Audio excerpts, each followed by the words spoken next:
Buenos días.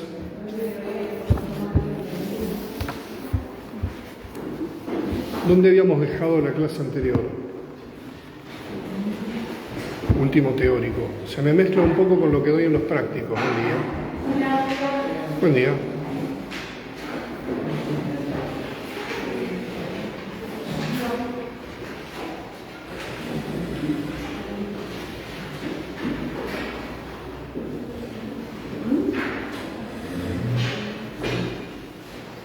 Tengo que buscar mi mejor ángulo acá, como Julio Iglesias en su momento. A ver. Corriendo el riesgo de que se me caiga el teléfono.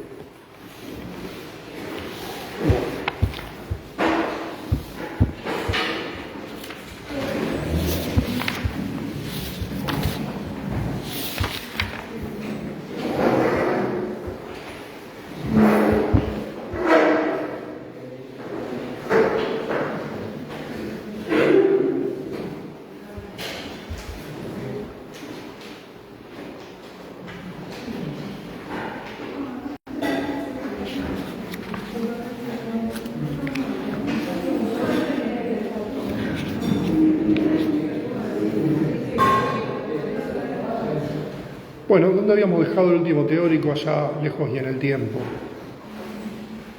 Es el que dimos en vivo, ese, por Meet, que quedó grabado también.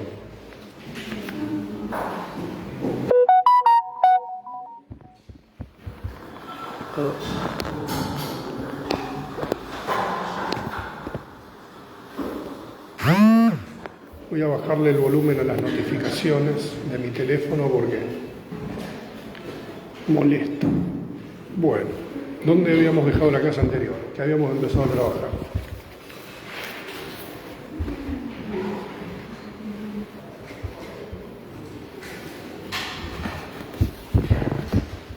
A ver si la cal nos ayuda un poco.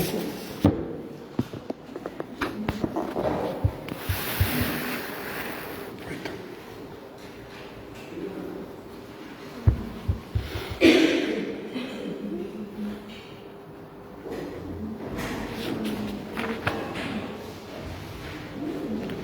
Bueno, estábamos trabajando en la unidad 2.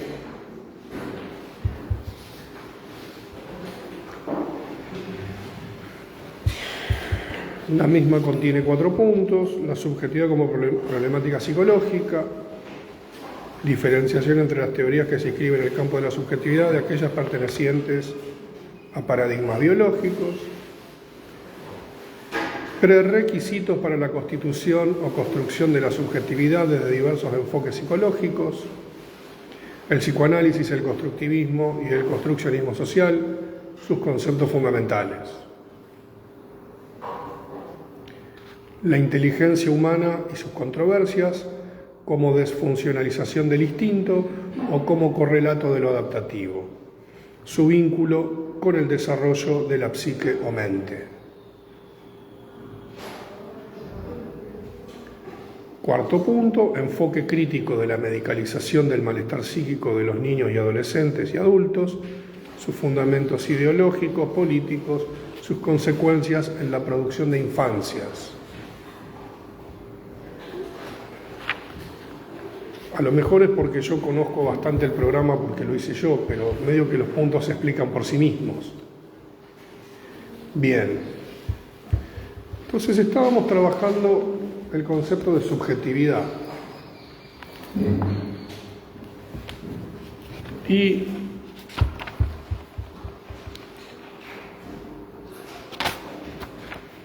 bien. Que por subjetividad vamos a entender siempre 3 cosas. Ya habíamos entrado en los debates cómo el psicoanálisis de alguna manera se apropia del concepto proveniente de la filosofía. Esto lo habíamos conversado en clases anteriores. Pero bueno, podríamos decir que la noción o concepción de la subjetividad en la psicología y específicamente en el psicoanálisis es un concepto que tiene cierto peso. Entonces, a lo mejor entendemos esta circularidad de la noción de sujeto, subjetividad, individuo, persona. Ahora, la subjetividad es, como yo diría, una noción que desborda las anteriores. ¿Qué quiere decir que desborda las anteriores? Imaginémonos un vaso al que le echamos un fluido, un líquido, el que ustedes prefieran, agua, fernet, lo que sea. Cuando conté en mi casa que había mostrado el fernet en clase, me dijeron, ¿cómo hiciste eso? El fernet me puede, dije. Soy cordobés. Me gusta el vino y la joda. No soy cordobés. Y justo el fernet estaba a mano y me pareció cómico hacerlo. Pero desborda, algo desborda. ¿Qué quiere decir? Que si bien rellena, también excede. Entonces, la subjetividad es una noción que excede al sujeto. ¿Por qué? Porque no es propia del sujeto. Si bien el individuo piensa sus propios pensamientos, los piensa a partir de categorías que no ha creado exclusivamente el sujeto. Pero tampoco podríamos pensar la subjetividad sin sujeto, es decir, sin una entidad psíquica. Algún clásico lo resolvería diciendo, bueno, hay una relación dialéctica, es decir, va y viene como carrilero del loco Bielsa. No. Ahora uno podría pensar que la idea no es acá resolverlo, pero esta relación que tiene un individuo con la cultura instalará una dinámica en donde un individuo, una persona, piensa a partir de pensamientos preexistentes. El lacanismo lo habría de alguna manera resuelto con esta idea de el otro humano, el otro con mayúscula, el otro con minúscula, el otro entre comillas, bueno, el otro, el campo del otro. Esta idea de Lacan es una idea que, aunque a nosotros nos puede parecer obvia, no lo es, porque el psicoanálisis en los tiempos de Lacan estaba tomando un rumbo fuertemente endogenista. ¿Qué quiere decir? Esta idea de que el universo representacional brota de adentro hacia afuera. El kleinismo. Esta idea kleiniana de que partimos de fantasías y estas fantasías se anudan por contigüidad y semejanza con elementos de la realidad y son por identificación proyectiva o por proyecciones introyectadas al yo, o sea, una a una. Esto es válido probablemente en el campo clínico, pero no como una teoría general de la representación. ¿Qué estoy diciendo con esto? Que los seres humanos adquirimos y de alguna manera reelaboramos elementos de la cultura. Podemos crear simbología también, pero no toda creación de simbología crea cultura. Es decir, cuando tomamos la dimensión antropogénica, nuevamente, concepto a los que vamos a ir y volver recurrentemente para no perder el eje, la creación humana de lo humano no significa la creación de un ser humano, es decir, que esto no es dominado por la voluntad de una persona exclusivamente. No cualquiera ni de cualquier manera se puede instituir cultura. De hecho, ha habido muchos emprendimientos fallidos de querer instalar ciertas simbologías y que no han funcionado, y en otros casos han sido exitosas. Es decir, tiene que ver con cómo los seres humanos componemos la realidad. Es decir, esta transmisión de la cultura, como este primer ámbito antropológico de la educación, tiene que ver con la transmisión de una cultura ya creada.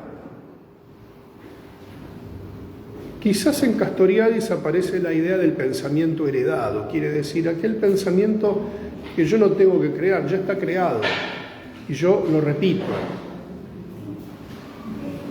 Es decir, las formas ya instituidas de la cultura.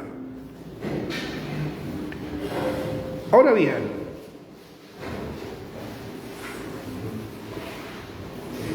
la cultura por sí sola no hace solo el trabajo. Hoy en día estamos en los debates por la inteligencia artificial, algo impensado años atrás, y hoy en día comenzamos a convivir con ella antes de darnos cuenta. Recién ahora se habla de inteligencia artificial, no solamente por la sofisticación que ésta está adquiriendo, pero ya hace mucho tiempo que vivimos con estos dispositivos. Como decía anteriormente, yo creo que uno de los grandes quiebres de la modernidad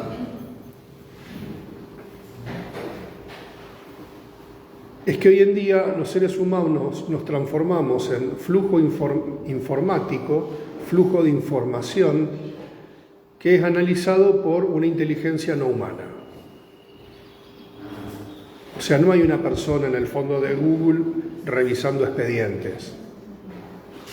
La combinatoria de información y de tendencias se da en la inteligencia artificial. Las redes sociales, que aparecieron en su momento como un divertimento, pero hoy en día diría que constituyen un modo de identidad y de comunicación, no existían con la fuerza que tienen hoy hace 15 años atrás. ¿Por qué estoy planteando esto? Porque la subjetividad también interactúa con los dispositivos de una época.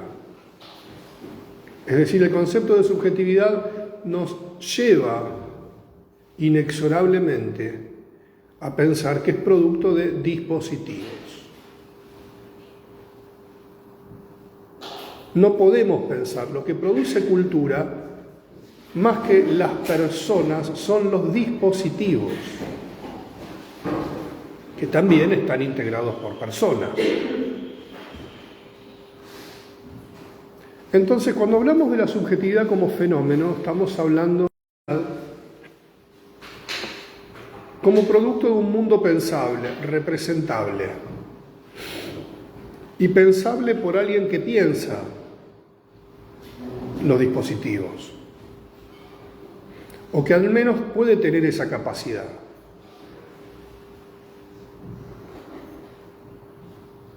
Y lo que nos invita a pensar la subjetividad, dicho a grandes rasgos, como fenómeno, y voy a insistir en esto, es la variabilidad. Seres humanos no podemos hacer el experimento de reiniciar una constitución psíquica, pero si pudiéramos hacer el ejercicio iterativo, es decir, como le gusta decir a los ingenieros, de repetir una experiencia de manera sistemática como para sacar una estadística. Si tomáramos un protosujeto y lo repartiríamos a modo de los niños del Brasil, ¿conocen la historia? Los niños del Brasil. Es un libro, creo que de los años 50, donde Mengele logra clonar a Hitler y arma un ejército de niños Hitler, los desperdiga por el mundo, pensando en un reinicio del Tercer Reich en algún momento, y ninguno de esos chicos llega a ser Hitler. Si bien intentan reproducirle condiciones psicológicas objetivas, como la muerte del padre, algunas cuestiones en general, pero ningún chico termina siendo un Hitler. ¿Por qué? Porque está criado por otros dispositivos. Es decir, un dispositivo es algo que hace un trabajo, sería la definición de dispositivo. La manija de la puerta es un dispositivo, pero también un dispositivo es una institución. son conceptos extraídos de la física. Una palanca es un dispositivo. Ahora bien, este aparatejo es un dispositivo. Y es un dispositivo que permite un trabajo. Entre todos los trabajos que permite es que todo lo que está pasando acá se convierta en información.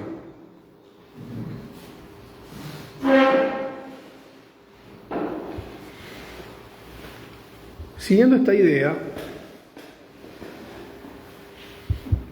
este fenómeno lo que implicará es que hay una tensión, como hubiera dicho en su momento Castoriadis, entre psique y sociedad. Es decir, entre ese mundo socialmente instituido y esta psique emergente que lo hace en un momento histórico dado y que en función de los dispositivos que lo atraviesen, las marcas que quedarán darán indicios y darán el recorrido de un modo de inscripción subjetiva diferente. Hay una frase que acuña el historiador Marc Bloch que dice: los hijos son más hijos de su época que de sus padres. Eso significa de alguna manera que las personas nos parecemos más a nuestra época que incluso a nuestros propios padres. Sobre todo del siglo XX en adelante, donde el mundo cambia tanto, el choque entre generaciones. Esto es algo que probablemente en el siglo XVIII, XIX no se daba en la medida que se da en estos tiempos.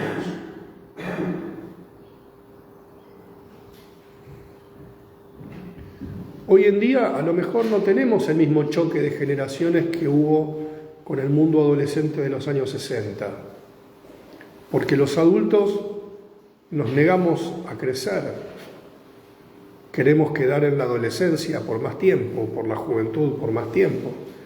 Entonces tomamos sustancias, vamos a hacer, ¿cómo se dice esto? Vamos al gimnasio, no me sale el nombre de esta actividad que está de moda ahora, que parece la colimba. Saltan, levantan cosas, las tiran. CrossFit. Esto denota ya mis años. Yo me inclino más por la actividad tradicional, pero hacen CrossFit. Murió en un gimnasio de un infarto un señor de 78 años haciendo CrossFit. ¿Cómo pasó eso? ¿Por qué abuelo no está haciendo otra cosa? Haga tai chi. Jugaba las bochas en otra época. Acá no, estaba haciendo CrossFit. Y ves la foto del jovatón tatuado así, una musculosa y todo marcado, y ahí quedó. No lo acompañó el corazón. Es decir, nos parecemos a nuestra época.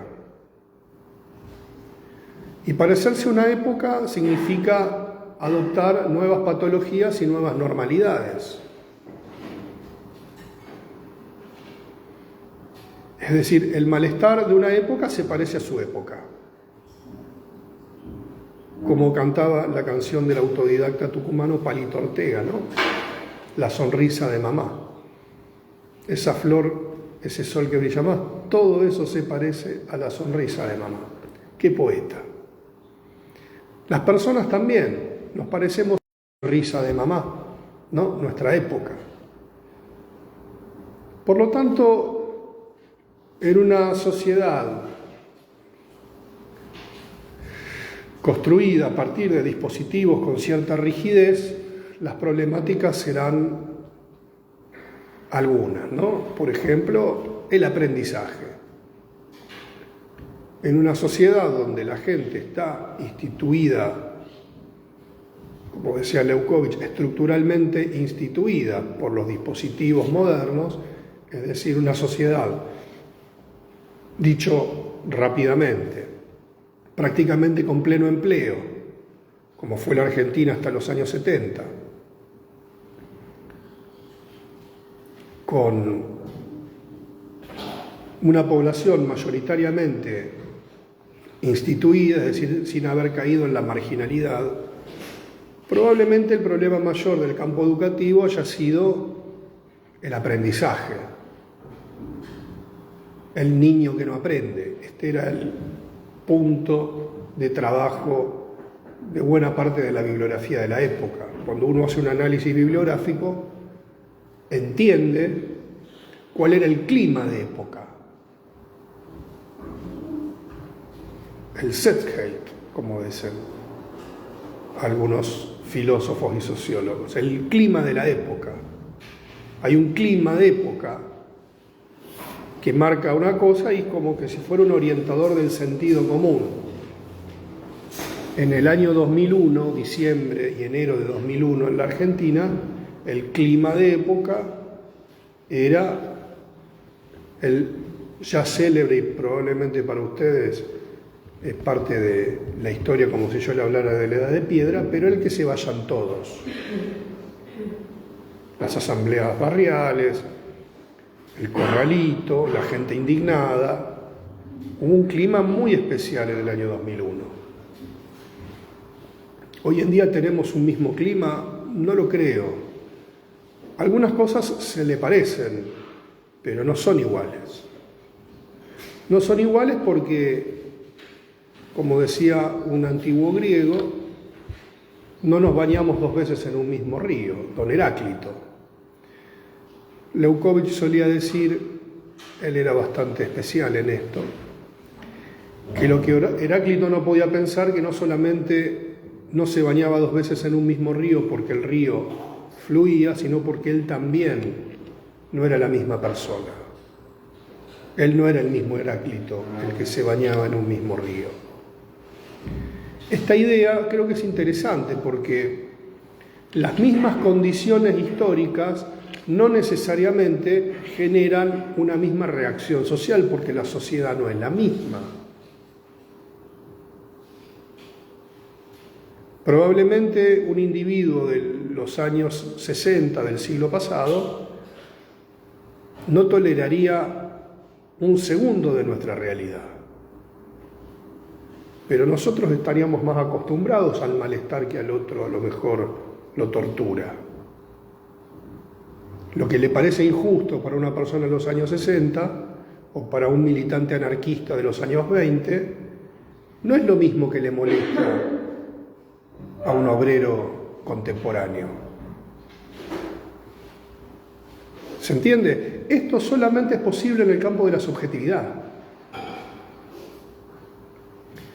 Esta idea se relaciona con lo que aparece esbozado en Panorama de Psicología en Educación, con este tercer tiempo del pensamiento crítico. Es decir, el marxismo clásico, por decirlo de alguna manera, esta es la crítica de Gramsci al Partido Comunista Central Ruso, soviético, diciéndole, pero muchachos, me lo imagino a Gramsci italiano, hablando todo simpático, las mismas condiciones no generan la misma reacción, porque estamos hablando de culturas diferentes. La Italia de los años 20 no es la Unión Soviética o la Rusia de principios de siglo. No lo es. Tiene otra cultura, es decir, se aproxima a la idea de subjetividad. Por eso las problemáticas que podemos encontrar en las instituciones educativas, para decirlo a grandes rasgos y no alejarnos tanto del tema que acá nos convoca, no es el mismo, porque no son las mismas maestras, porque no son los mismos estudiantes, porque no estamos bajo los mismos dispositivos. Es decir, si la escuela tradicional, juguemos con esta hipótesis como verás, hegemonizaba las infancias de la primera mitad del siglo XX, hoy en día ya no lo hace, claramente no lo hace. Hagamos una estadística a ojo de buen cubero. Che, qué molesto este ruido. Pensé que me estaba psicotizando de nuevo, pero no. Hagamos una estadística a ojo de buen cubero. Probablemente un chico de 6 años, esto es solamente como modo de ejemplo, no lo digan como Grimland dijo esto y tiene la posta, está más tiempo en el celular que en la escuela.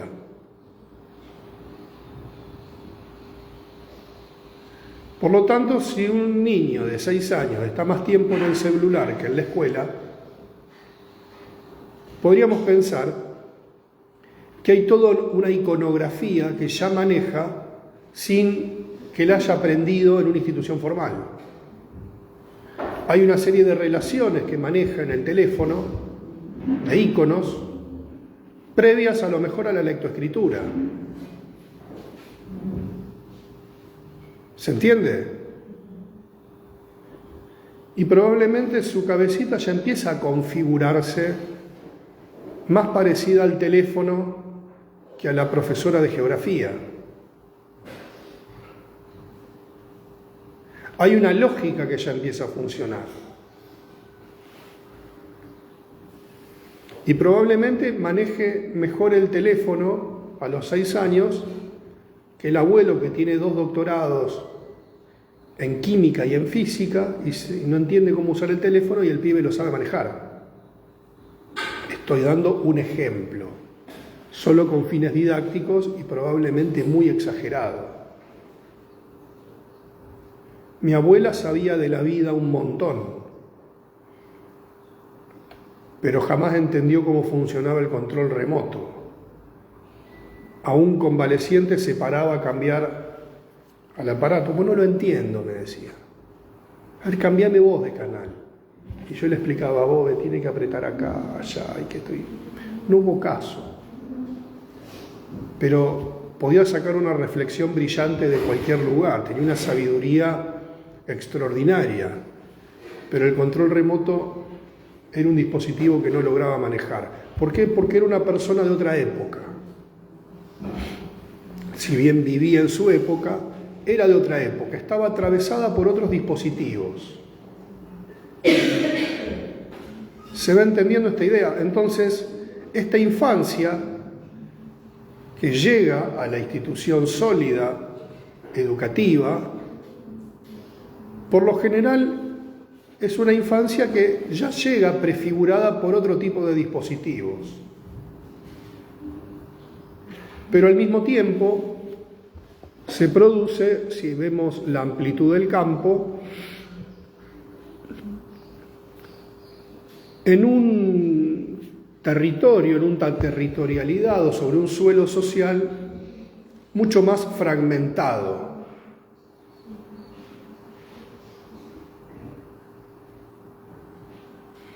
Mucho más fragmentado. O sea, no podemos tomar solamente como paradigma general la marginalidad. Una escuela en un barrio periférico, siempre parecería que tenemos que aludir a las situaciones más dramáticas para explicar las cosas. No, pero vemos un campo social sumamente dividido.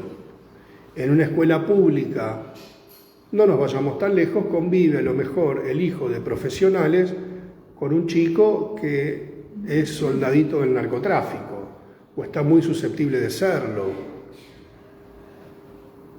o que vive en condiciones sumamente precarias. Esta idea de la escuela pública, de la educación pública, tiene bastante, discúlpenme el término, por momentos de ideal burgués, como que ahí convergen personas que no están atravesadas por, dirían los amigos marxistas, por la lucha de clases, como que hubiese una homogeneidad. La escuela pública hoy en día está sumamente fragmentada y dividida, incluso en el cuerpo docente. Ahora, esto que estamos planteando tiene que ver con problemáticas que, ¿cómo las vamos a abordar? Es decir, ¿por qué estamos dando todo este largo rodeo? Porque si nosotros entendemos o admitimos que nuestra práctica se da en el campo de la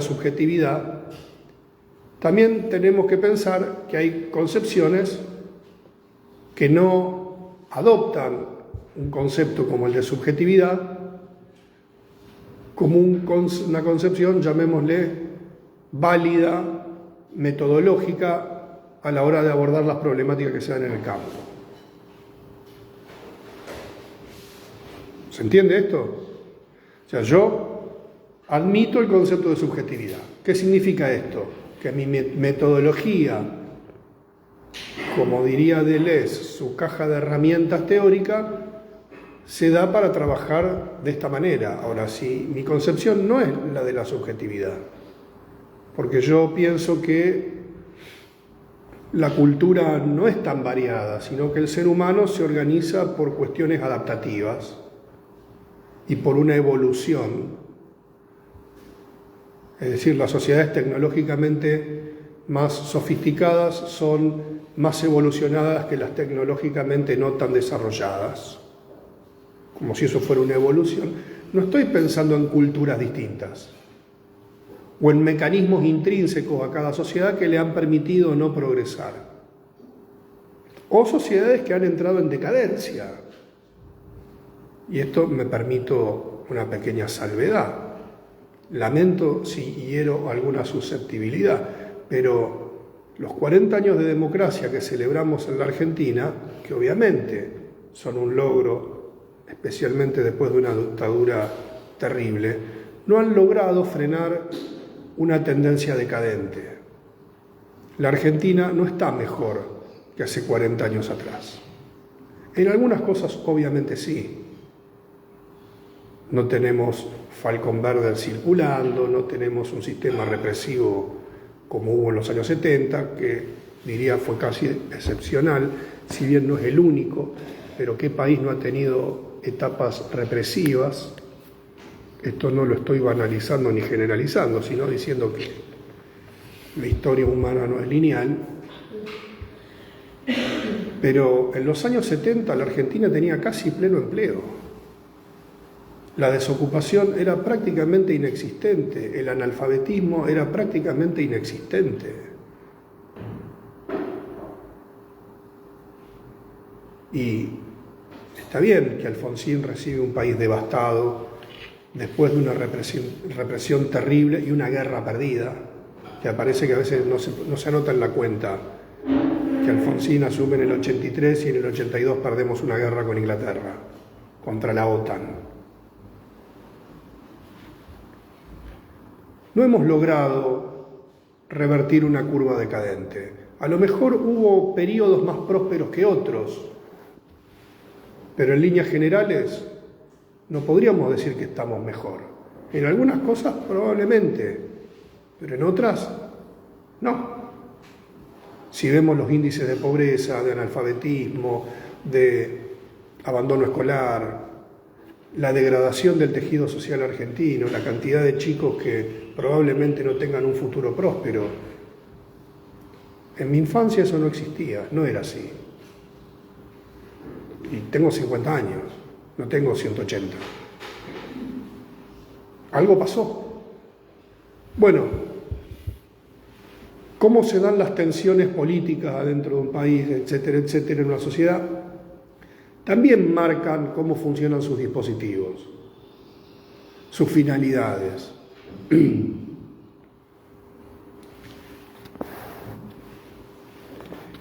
Esto tiene explicaciones. Si uno se va a las teorías, como desarrollé en varios momentos, está acá en el libro, Vigilaria Alimentaria.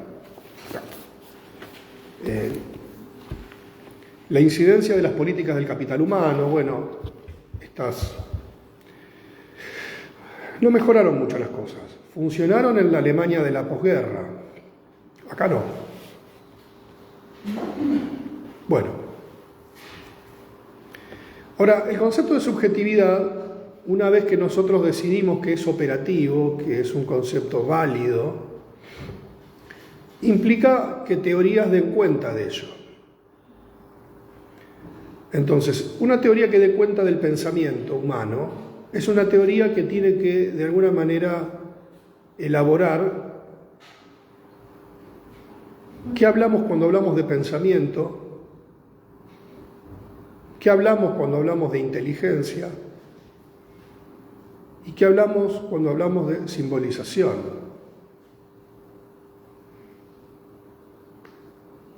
Si dijéramos que el lenguaje es una adquisición del lóbulo frontal, que por otra parte es verdad, pero que no es solo una adquisición del lóbulo frontal.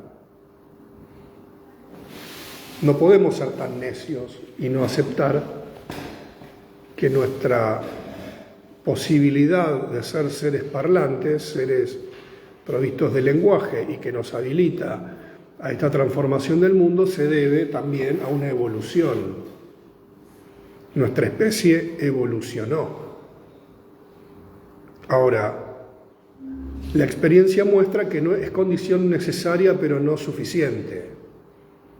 No todo individuo provisto del lóbulo frontal se constituye en sujeto, sino pasa por una serie de mecanismos. Estos son los famosos prerequisitos.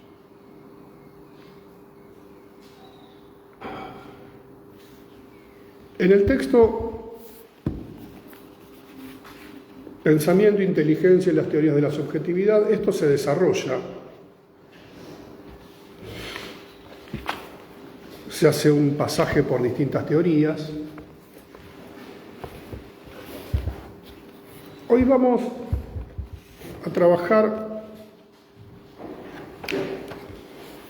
probablemente el origen de algunas ideas en torno al concepto de subjetividad. Les va a parecer un poco raro por donde vamos a entrar. Pero esto es para comprender la dimensión de Sylvia Bleichmar, que creo yo, fíjense acá traje unos libritos, este seminario es brillante, Inteligencia y Simbolización. Hay algunos capítulos en la bibliografía, pero si pueden leer ese libro, yo se los recomiendo. Freud, 3 ensayos de teoría sexual.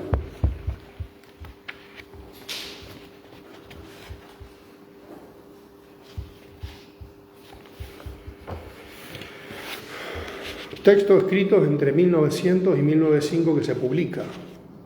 Probablemente uno de los tratados más importantes que haya escrito Freud. 3 ensayos de teoría sexual. Página 173, disposición perversa polimorfa. Dice Freud, escuchen con atención. Disposición perversa polimorfa. Es instructivo que bajo la influencia de la seducción el niño pueda convertirse en un perverso polimorfo. ¿Conocen esta cita? Es instructivo que bajo la influencia de la seducción el niño pueda convertirse en un perverso polimorfo, siendo descaminado a practicar todas las transgresiones posibles. Voy a leer el parágrafo entero y después nos vamos a detener. Esto demuestra que en su disposición trae consigo la aptitud para ello. Registren esta palabra disposición para ello. Tales transgresiones tropiezan con escasas resistencias porque según sea la edad del niño, no se han erigido todavía o están en formación los diques anímicos contra los excesos sexuales, la vergüenza, el asco y la moral. En esto el niño no se comporta diversamente de la mujer ordinaria. Acá, vemos algunos rasgos de época de Freud. De la mujer ordinaria, no cultivada, en quien se conserva idéntica disposición perversa polimorfa. En condiciones corrientes, ella puede permanecer normal en el aspecto sexual. Guiada por un hábil seductor, encontrará gusto en todas las perversiones y las retendrá en su práctica sexual. Esa misma disposición polimorfa y por tanto infantil es la que explota a la prostituta en su oficio. y el inmenso número de las mujeres prostitutas y de aquellas a quienes es preciso atribuir la aptitud para la prostitución. Aunque escaparon de ejercerla, es imposible no reconocer algo en común en todos los seres humanos. Algo que tiene sus orígenes en la uniforme disposición a todas las perversiones. Se estarán preguntando qué tiene que ver esto con psicología en educación. ¿Puede ser?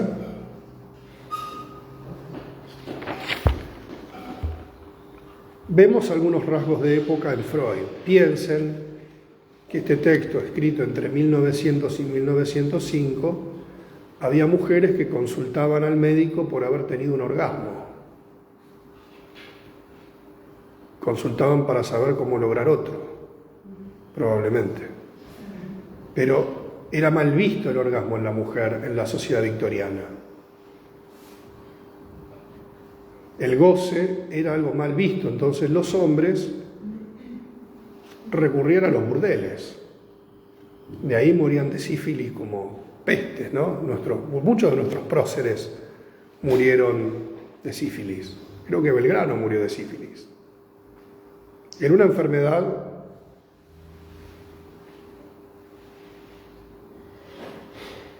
acá alguien pone un comentario, pero me parece que yo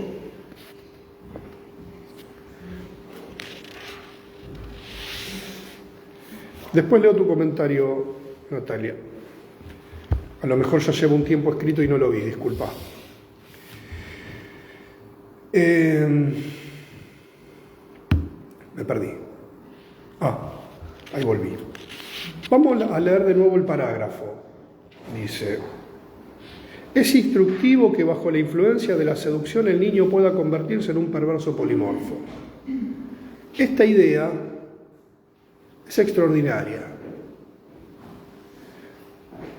¿Por qué es extraordinaria? Porque estamos hablando, es instructivo que bajo la influencia de la seducción del adulto sobre el niño pueda convertirse en un perverso polimorfo, es decir, siendo descaminado a practicar todas las agresiones posibles. Todavía leo sin lentes, habrán notado eso. Esto demuestra que en su disposición trae consigo la aptitud para ello.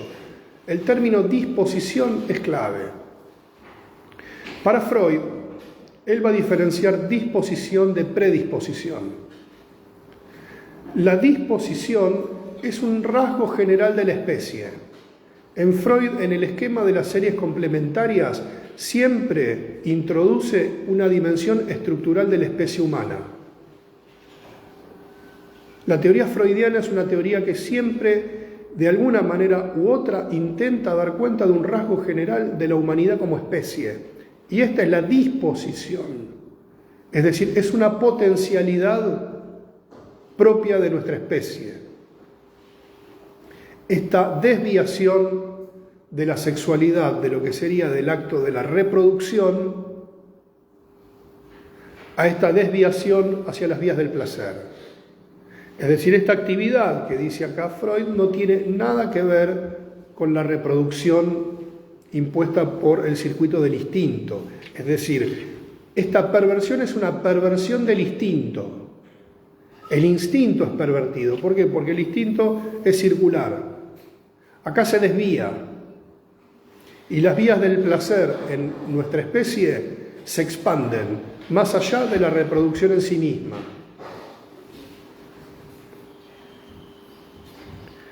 Si esto se da en una edad temprana en la que aún el niño no ha erigido los diques anímicos, el adulto puede avanzar irrestrictamente sobre el cuerpo infantil.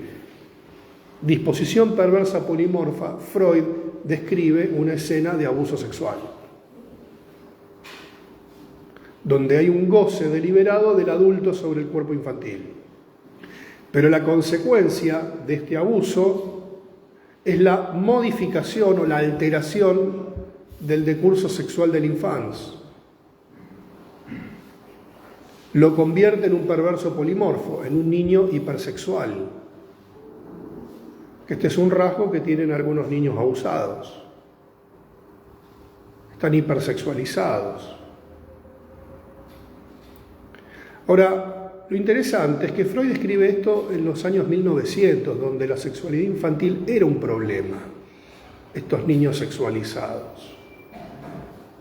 O sea, Freud no es que descubre la sexualidad infantil, Freud lo que entiende es el valor constitucional para un ser humano de esta desviación, es decir, hay un aspecto del proceso hominizante que implica esta desviación de la sexualidad. ¿Se va entendiendo? Bueno, acá Freud hace este paralelismo con la mujer ordinaria y la prostitución. No me hagan una denuncia por violencia de género, lo dice Freud, no lo digo yo. Tenemos un Freud machirulo, arreglando el motor del Chevy en la puerta de la casa, chiflándole a las chicas que pasan. Escena sumamente decadente. Pero Freud que plantea que de alguna manera, lo digo desprendiéndome del texto, como si, bueno, el niño actúa como una puta para satisfacer sexualmente a su seductor, y en ese camino se desvía. O sea, la osadía teórica que tiene Freud en este texto es apabullante. Lo escribe en 1900. Y después dice, al final, fíjense cómo cierra el texto: algo que tiene en sus orígenes la uniforme disposición a todas las perversiones. Dice Freud, tendría que haber agarrado más arriba. Es imposible no reconocer algo en común a todos los seres humanos. Todos somos putas, diría Freud. Algo que tiene sus orígenes en la uniforme disposición a las perversiones. ¿Qué está diciendo Freud acá?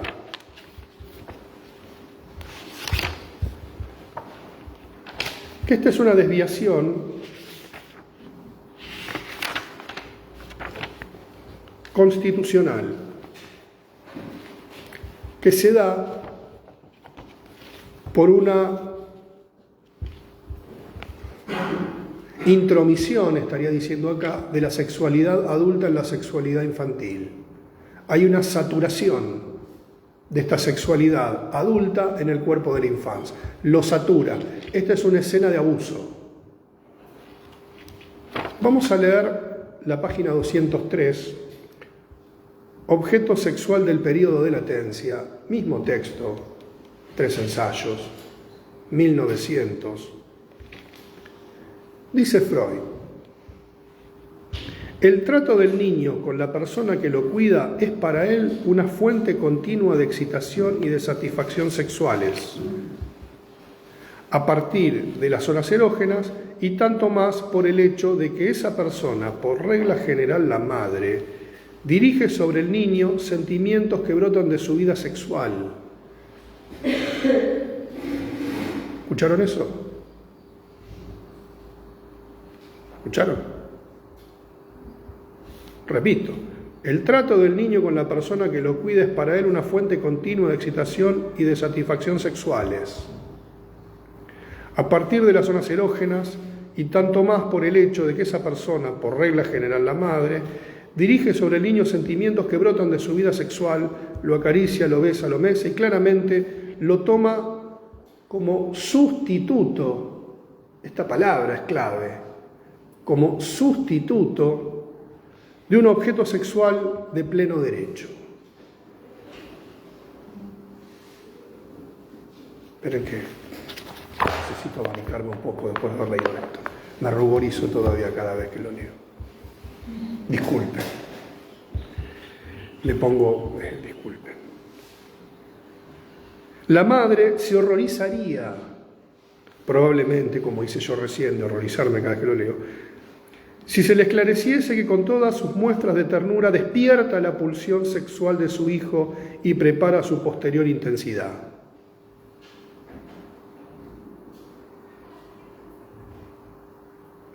¿Cuál es la diferencia entre el primer parágrafo que leí y este? Que en el primero, estamos frente a una intromisión de la sexualidad adulta. Hay una cantidad desbordante, diríamos, donde el cuerpo infantil es intoxicado por la sexualidad adulta. En el segundo escenario es constitutivo porque la madre, dice acá, toma al niño como sustituto. Y si hay sustituto, hay represión. Y esa represión mesura esa cantidad. Es decir, introduce cantidades tolerables. Diríamos, genera una desviación aceptable.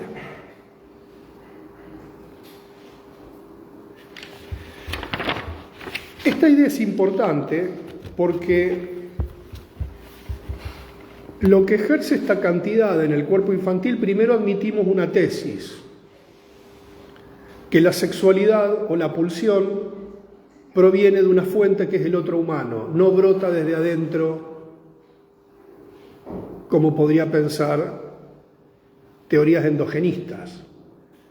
El otro humano tiene una función sexualizante. Sin ese accionar del otro humano hominizante, o sea, la acción hominizante es esa desviación e implantación de la sexualidad que se convierta en sexualidad infantil. Primer vivencia de satisfacción. La madre en el momento, Bleichmar.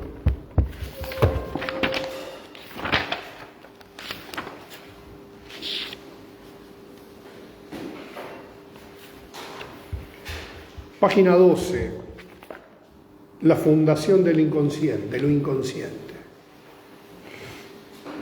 El otro, prólogo, ¿no? El otro está siempre en el horizonte, dice Bleichmar, sea como instituyente de la sexualidad o como propiciante de las ligazones capaces de producir derivados. En ello reside la paradoja que inaugura la madre al introducir, en el momento del alivio mismo de las tensiones biológicas, otras tensiones del orden sexual no resolubles ya por medios simplemente físico-químicos, quedando éstas abiertas a todo tipo de simbolización, constituyéndose en motor del progreso psíquico. Todo este libro se trata de esa frase. Explica esta frase, no es que la repite incansablemente. No, desarrolla la idea. ¿Qué estamos planteando? Que esta cantidad que introduce el otro humano desvía, rompe naturaleza, rompe el orden natural. Porque el orden natural de la naturaleza es el instinto, entendiéndolo de esta manera. Ahora esta desviación, dice Bleichmar, ya no se satisface nuevamente por la acción biológica. Retomemos desde más atrás. Primer vivencia de satisfacción. Un bebé recién nacido llora. La madre interpreta que tiene hambre, le acerca el pecho, el bebé toma la teta, se calma en el mejor de los casos, se duerme. Al rato, lo mismo. Llora, la mamá le da el pecho, se duerme. ¿Conocen esta secuencia que estoy planteando? ¿No? Bien. ¿Qué pasó? Dice Freud. La tensión de necesidad es aliviada por la asistencia ajena y el alimento. O sea, el bebé tiene hambre, tiene una tensión inespecífica para él, la madre interpreta. Esto está en el proyecto de psicología para neurólogos, está en el yo y el ello, está en la interpretación de los sueños, la vivencia de satisfacción, con distintos matices. Pero no es que, como en otras especies, que la cría busca el pecho directamente. Acá la prematurez de la cría humana lo deja a merced de una interpretación del otro humano. Si la madre no hace esa interpretación, el bebé no sobrevive, porque no puede encontrar otra vía de nutrición, salvo que otra hembra de la especie cumpla la función. O alguien cumple la función, le da una mamadera, pero bueno, le tiene que dar de comer. O sea, un otro humano. Bien. Ahora, acá empieza a producirse un mecanismo que no es tan visible. Entonces, ¿qué dice Freud? ¿Cuál es la tesis freudiana? Cuando se reactiva la tensión de necesidad, se reactivan huellas mnémicas derivadas de la experiencia. Entonces, el bebé alucina, no la teta, no a la madre, alucina una experiencia compleja, sensorial. Y con esto frena la tensión como una protodefensa. O sea, esta alucinación es una protodefensa que frena o intenta frenar la tensión de necesidad. Freud dice la alucinación fracasa, la tensión persiste, el hambre prevalece y nuevamente, pero hubo algo en el medio, que es una representación. Esta representación, dirá Bleichmar, ya no se sofoca exclusivamente por el orden biológico del alimento, sino por la experiencia de placer. Es decir, la vivencia de satisfacción no solamente genera esta alucinación primitiva como este primer esbozo de pensamiento. Vayamos un poquito más rápido. Lo que hace es ir supliendo, ir empujando de a poco, vicariando, que una cosa ocupe el lugar de otra. El Papa, el vicario de Cristo, alguien que está en lugar del otro, o sea, va a vicariar el principio del placer al instinto. Esto es lo que aparecerá, por ejemplo, en Castoriadis como la desfuncionalización de la pulsión. La pulsión deja de tener una finalidad adaptativa para ser reemplazado por el principio del placer, básicamente inapto para la subsistencia. Porque del mismo modo que un bebé puede tomar la leche, puede tomar una sustancia que no lo alimenta. No sé si alguno tendrá un perrito. Los perros difícilmente comen algo que no estén programados para comer. No lo comen. Y los que envenenan a un perro, disculpen que ustedes, tienen que engañar al perro para envenenarlo. Uno no pone el veneno y el perro se lo come. Lo tiene que mezclar con algo que el animal no reconozca. El ser humano no tiene esa condición.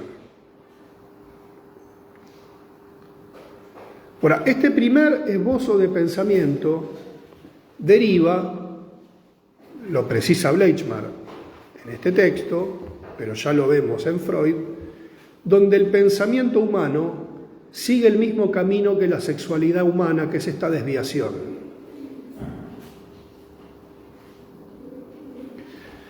¿Por qué estamos hablando de este tema tan complicado en esta materia?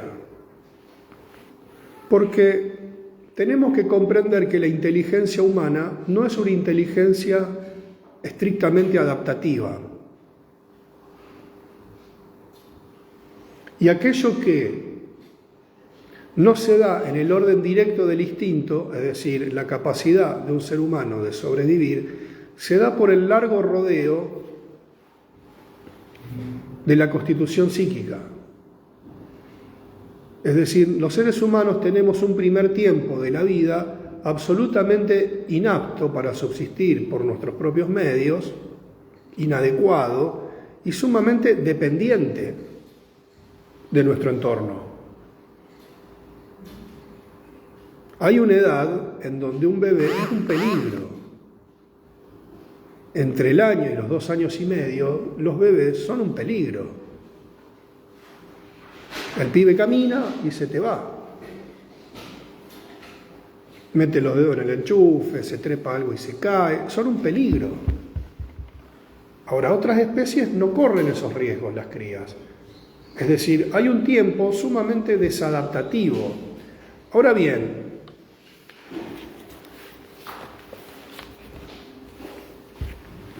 esta idea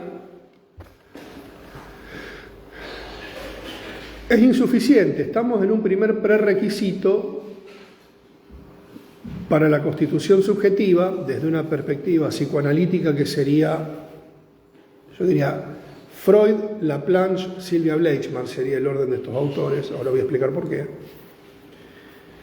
en donde este primer prerequisito es la implantación de la sexualidad humana, es decir, este goteo de esta sexualidad que proviene del campo del otro y que viene a desviar los caminos del instinto. Si un ser humano no logra desviar estos caminos del instinto, no se subjetiva. Y tenemos ciertas patologías.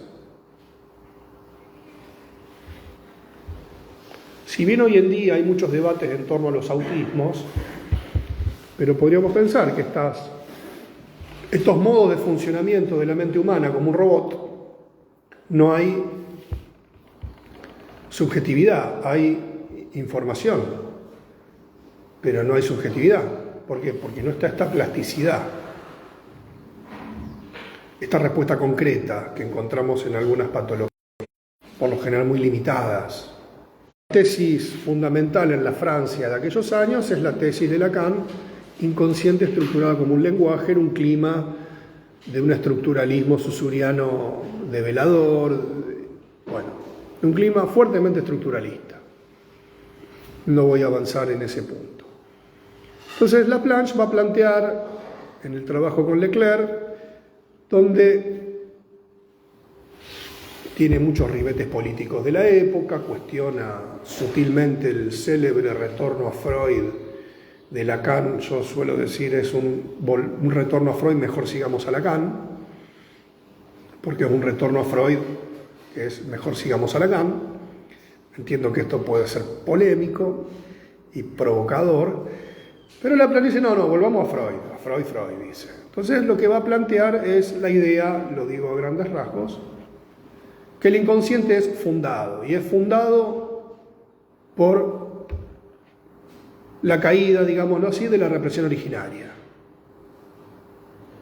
Si no se produce la represión originaria, no hay inconsciente.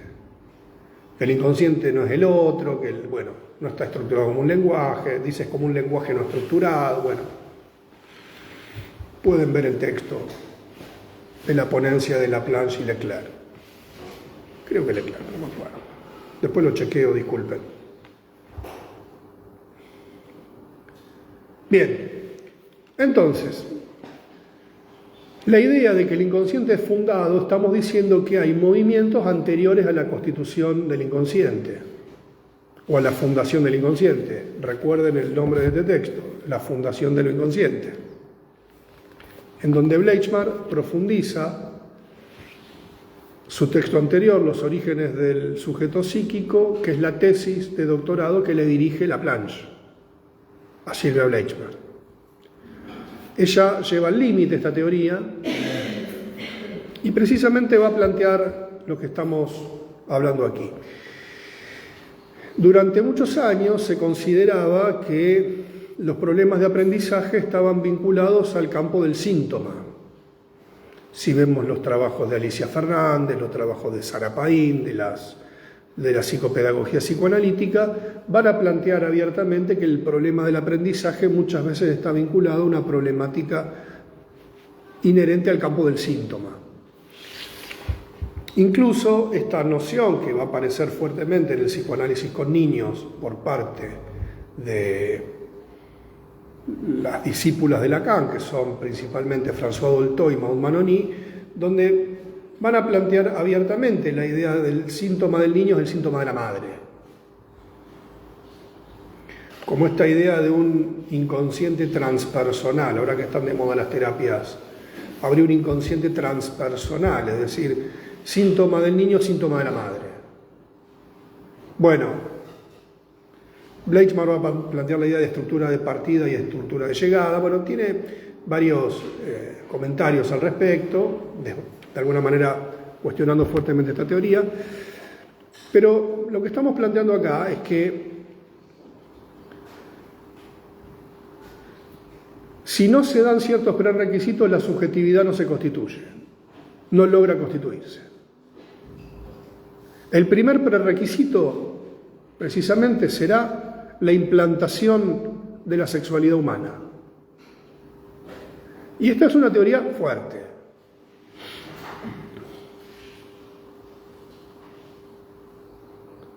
La desfuncionalización de la pulsión. Por lo tanto, habría un tiempo desadaptativo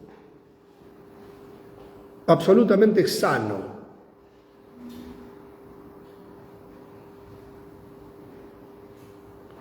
Este despertar de la oralidad del bebé, que quiere llevarse todo a la boca, da cuenta de que este mecanismo está en proceso. Es absolutamente sano. Hace poco tomé nota de que una nueva controversia atraviesa el mundo occidental. Están los movimientos chupetistas y los antichupetistas. ¿Han escuchado de esto? Está la gente que defiende a capa y espada el uso del chupete y están los que consideran que el uso del chupete es una aberración absoluta.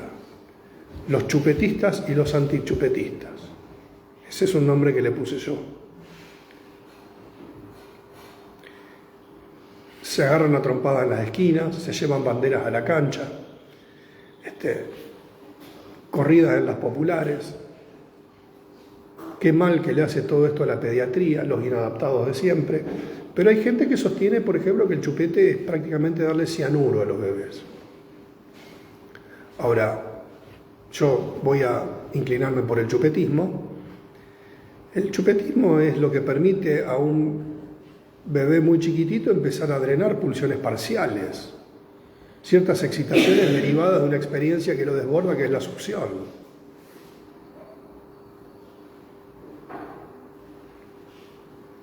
Hace poco, no te diría que fui consultado, más bien fue una intervención doméstica donde un bebé tomaba la teta como si fuera un torino con 3 carburadores, la vaciaba y después quedaba excitadísimo, lloraba, la mamá rellenaba tomándose un tonel de 50 litros de agua como en el campo. Cuando empezaba a inflarse así, le ponían el bebé y la volvía a desinflar a la madre. Bueno, después el pibe tenía unos cólicos atroces, no dormía, bueno. Ahí se armó un circuito complejo. Ahora dije, dale el chupete. Cuando dije, dale el chupete, me trató como si fuera Herodes. ¿Cómo le va el chupete? No, el chupete, más o menos dijo, es veneno. No, le dije, disculpame, hay chupete hasta en las momias egipcias. Es un dispositivo que está probado. Dale el chupete, se va a dormir. Dicho y hecho, el bebé se durmió. Dejó de comer como un torino con 3 carburadores Weber. Y la situación se alivió. ¿Por qué? Porque para un bebé el pecho lo excita, no solo lo alimenta. Y esto es un aporte del psicoanálisis. Probablemente un pediatra también lo sabe, pero nosotros tenemos esta capacidad de poder a lo mejor darle esta comprensión, que permite precisamente el chupete que se active lo inherente a la vivencia de satisfacción, que esta defensa sea eficaz, se alivia, se duerme. Que se duerme es una señal que se desexcita. Este es un primer prerequisito para la constitución subjetiva. ¿Por qué? Porque es tan importante que esta excitación produzca como que se alivie. Si no se alivia, ese psiquismo en ciernes se sobreexcita. ¿Y qué dice el principio del placer? ¿Qué es el displacer? Increyendo de la excitación. ¿Qué es el placer? Disminución. El principio del placer no es el principio del me gusta. Esto lo vengo diciendo hace 20 años, desde que empecé a dar clase. Nadie me hace caso. El principio del placer no es el principio del me gusta. Eso es del yo. El principio del placer es anterior a la constitución yoica. ¿Por qué? Porque es esta primer desviación del instinto hacia la pulsión. Si no se da este proceso, esta desviación, este decalage, este deslizamiento, no hay constitución psíquica posible, por lo menos en el campo de la subjetividad. Volviendo a lo que hablábamos anteriormente, la inteligencia humana sigue el mismo recorrido que la sexualidad humana. ¿Por qué? Porque es una desviación. Que nosotros vivamos en el mundo simbólico es una desviación.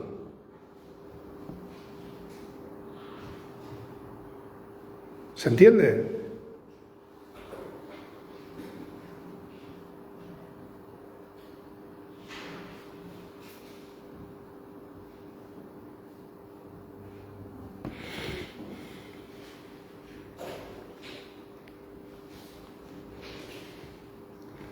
Vamos a dejar un poquito en suspenso este desarrollo, lo vamos a retomar igualmente la clase que viene, pero esto marca una distinción clave. Desde las teorías psicoanalíticas, que son varias, no podemos hablar del psicoanálisis en sentido general, la tesis de Bleichmar, que es la que predomina en el programa, implica que el inconsciente es fundado, que el inconsciente no es un obstáculo al aprendizaje, es una condición del aprendizaje, porque si no hay inconsciente, no hay sustitución simbólica posible. Esta idea que aparece en Alicia Fernández, en Sara Paín, que son autoras interesantísimas, pero van a plantear una teoría más clásica con respecto al inconsciente, a un inconsciente obstáculo.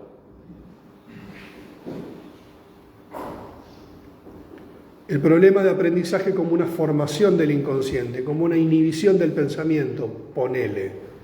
Bleichmar lo que va a plantear, no, el inconsciente tiene un sentido estructural. Después tiene un sentido, digámosle, patológico, pero sin inconsciente no hay ser humano.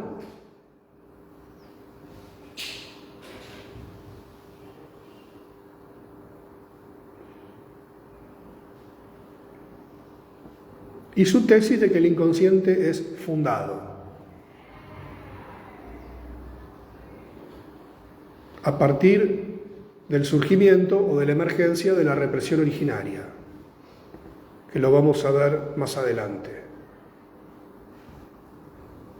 Preguntas, ideas. Ahí, Natalia, leí tu comentario, es correcto, sí.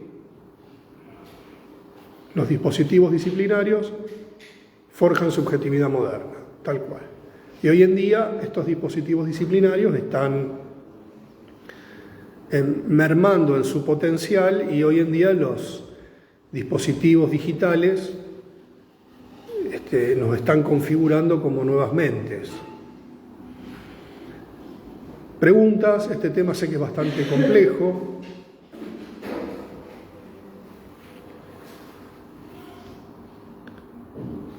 Reflexiones, descargas motrices, ¿qué les parezca? ¿Se entiende?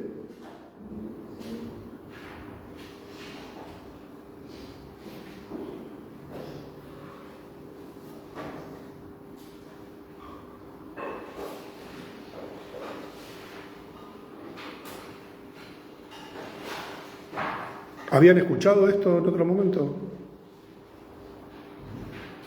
¿Dónde?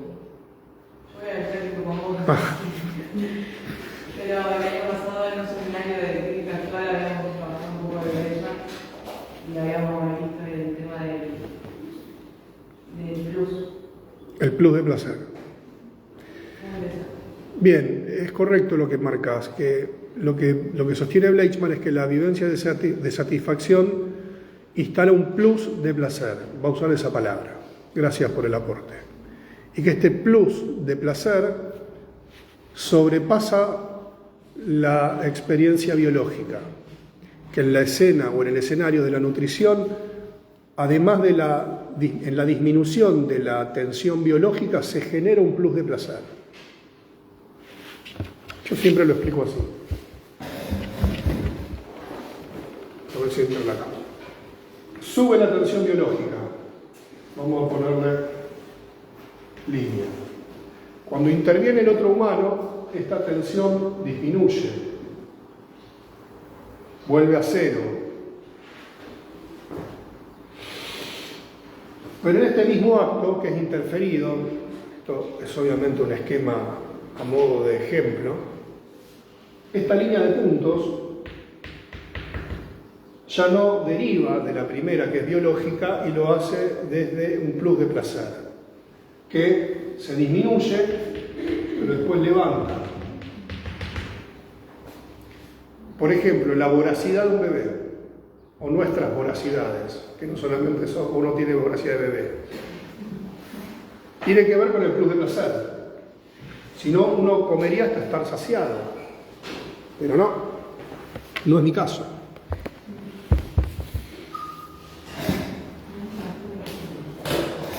O hablar de comida después de comer.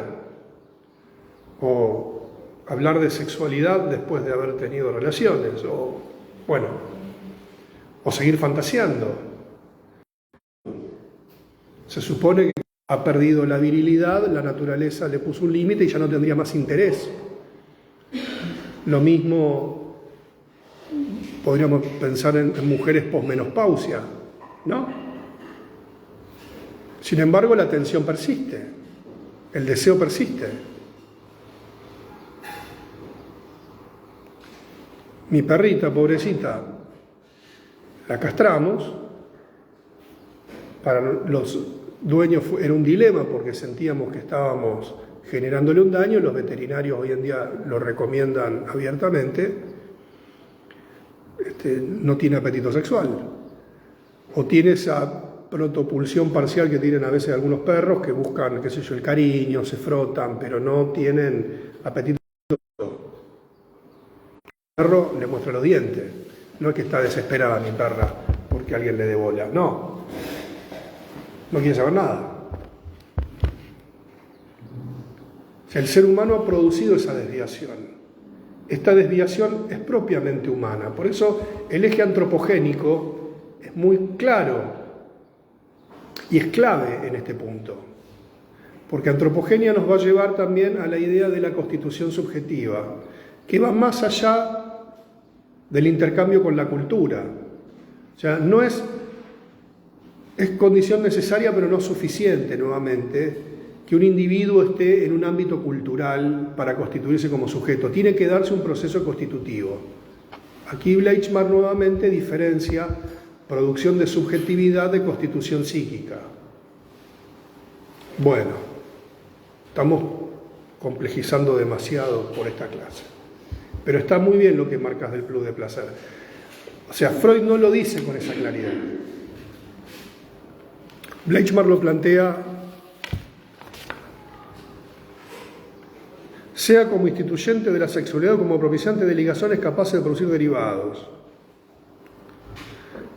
En esto reside la paradoja que inaugura la madre al introducir en el momento de alivio mismo de las tensiones biológicas otras tensiones.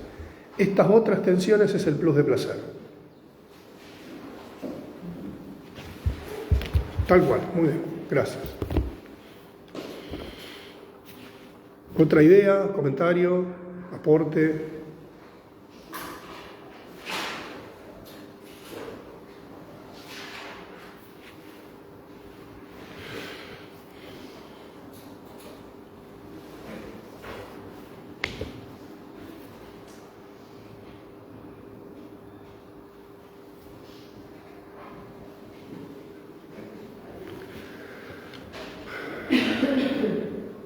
Todo demasiado claro, pero no les genera ninguna inquietud, alguna duda, algún ejemplo que se les ocurra. Pueden dar un testimonio en este mismo momento. Sí, a mí me quedó un poco colgado la representación. No entiendo si, o sea, por lo que leí un poco de lo de Bleichmar, entiendo que nadie lo mismo, no entiende la representación como esa representación en tanto pensamiento, digamos. O sea, como no entiendo dónde ubicarlo, me quedé colgada con eso. No sé si es lo que hace el bebé o la operación variación psíquica que hace con ese plus de placer lo que es el pensamiento en sí, o es otra cosa. Digamos, tu intervención da en el punto más sensible de todo esto. Primero, tenemos que diferenciar representación de símbolo. No es lo mismo. Un símbolo es una representación en la lingüística. Ahora, cuando nosotros hablamos, esta es mi lectura,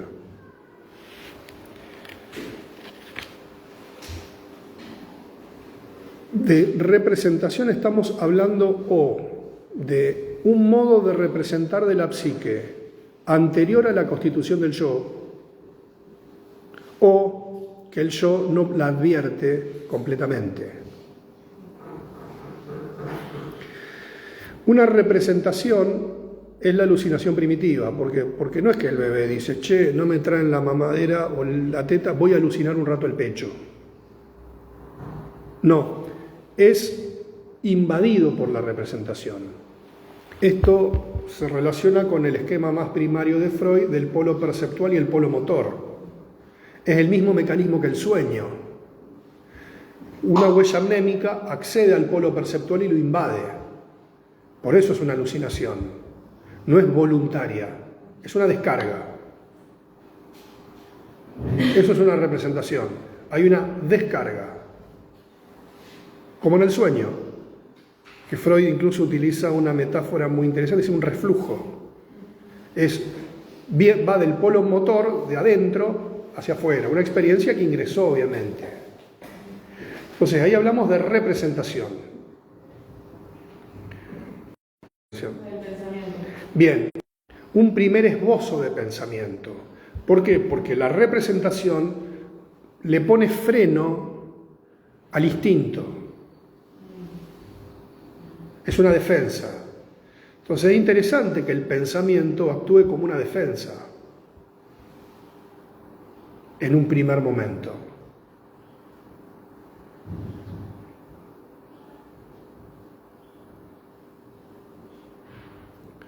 Y en este primer movimiento, es decir, el aparato se transforma. Esta es la parte interesante. El principio del placer, estos términos tan técnicos, tan oscuros y como abstractos que plantea Freud, sobre todo en sus primeros textos, el proyecto, la interpretación de los sueños, cuando está todavía bastante vinculado a la neurofisiología de su época, la parte más bundiana de Freud, es sumamente interesante porque lo que está planteando es que la principal actividad del aparato psíquico es equilibrar cantidades. Y en este equilibrio de las cantidades surge algo novedoso, que es la representación como defensa. En esta defensa, si no se produce esto, difícilmente después podamos acceder a la simbolización. Ahora, la simbolización implica que la represión originaria está funcionando. Y esto empieza a funcionar muy tempranamente en el desarrollo de un ser humano. Freud es como bastante estricto, o por lo menos en la teoría. Ahora, si uno lee autores como Winnicott u otros, uno va encontrando que los mismos progresos que va dando el desarrollo no se podrían dar sin que estos prerequisitos también estén en elaboración. Es decir, para que algo que es fantástico, por ejemplo, cuando uno ve que el bebé se le cae el chupete en la cuna, lo agarra y se lo pone en la boca, o busca el objeto. O sea, está dando indicios de que empieza a entender una separación entre el yo y el objeto. Si nosotros recreásemos todo por alucinación, o estaríamos sin movernos o en plena descarga. Obviamente, esto empieza con Freud, no termina con Freud, porque hay desarrollos posteriores a todas estas ideas, pero esto empieza acá. Hay muchísimas cosas, no todas las vamos a poder dar en la materia, pero es muy interesante. ¿Había otra parte de tu pregunta? No. Eso